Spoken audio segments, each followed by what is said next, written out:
Dans cette capsule, je veux te glisser un mot sur l'importance de développer le vocabulaire alimentaire chez les jeunes. Plus un jeune va connaître des noms, des images, des types d'aliments, plus il va être intéressé de les avoir dans son assiette et d'y goûter. Pour les aider dans leur découverte, nomme les vrais noms d'aliments, utilise des images, parle de leur texture, parle de leur goût. Évidemment, tu peux te baser sur l'âge de tes jeunes et l'expérience qu'ils en ont. Tu pourrais être surpris des informations qu'ils peuvent te partager sur les aliments dont tu décides de discuter. Quand tu es toi-même convaincu, c'est facile d'être convaincant. N'oublie pas, tu es un modèle auprès des jeunes. Je te présente duathlon pieds et méninges, une activité qui permettra de développer le vocabulaire alimentaire de tes jeunes tout en les faisant bouger.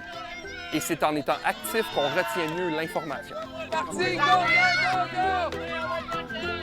Pour jouer au jeu, vous aurez besoin de cônes, de tableaux pour marquer les points et des cartons d'ingrédients tremplin santé.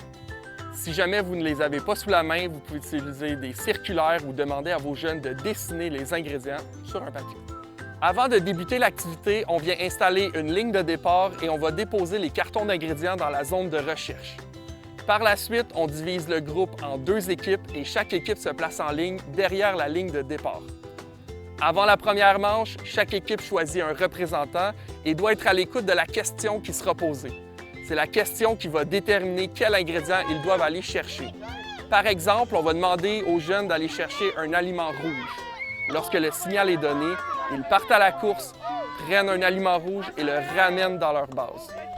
Lorsque les 2 coureurs sont revenus de leur recherche d'ingrédients, on peut valider s'ils ont eu la bonne réponse. On peut ensuite discuter avec les jeunes sur les ingrédients qui ont été récupérés.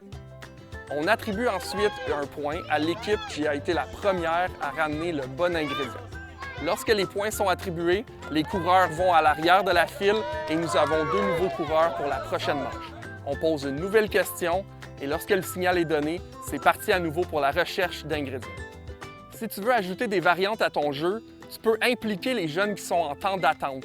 Tu peux leur demander d'attendre sur un pied ou tu peux leur demander d'encourager leur coéquipier qui est en train de courir.